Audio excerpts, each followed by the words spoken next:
सोंग गेलं आणि येड्याला हसू आलं असंच काहीतरी माझ्यासोबत घडते बरं काय सध्या. आता हा व्हिडिओ तर मी शूट केलेला होता उन्हाळ्यामध्ये, परंतु काही कारणामुळे मी काही हे अपलोडच केलं नाही, कारण की एवढी गॅलरी भरून गेलेली होती ना. गॅलरीमध्ये हा व्हिडिओ एडिट करून ठेवलेला हरपून गेलेला होता, सापडलाच नव्हता. म्हटलं आता सापडला तर शेअर करावं आपल्या मंडळींना, पुढच्या उन्हाळ्यात तर कामी येईल. म्हणून मी तर रात्रभर साबुदाणा भिजू घातलेला होता, 2 वाटी साबुदाणा भिजू घातलेला होता. तर मस्त असं रात्रभर भिजलेला होता. तर 2 वाटी साबुदाण्यासाठी 10 वाट्या पाणी घेतलेले आहे, म्हणजे एका वाटीसाठी 5 वाट्या पाणी घ्यायचं, म्हणजे 5 पट जेवढा साबुदाणा आपला असतो ना त्याच्या 5 पट पाणी घ्यायचं. आणि तुम्हाला प्रमाण सांगून देते, आलू किती घ्यायचं. 1 किलो जर तुमचे साबुदाणा असतील तर इथं पाव किलो आलू घ्यायचं, किंवा अर्धा किलो पण घेऊ शकता, आलूने काही प्रॉब्लेम होत नाही.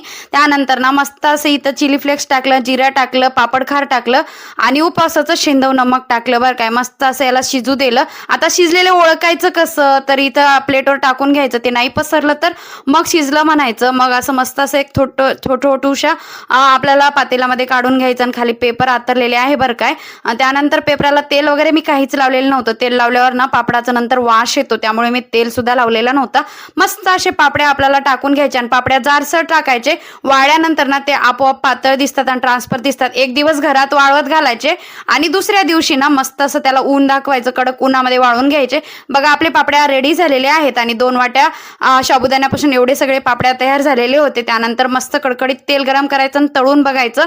एकदम भारी रेसिपी जमलेली होती बघा. व्हिडिओ आवडला तुम्हाला चॅनलला सबस्क्राईब करा, लाईक करायला विसरू नका बरं काय अजिबात.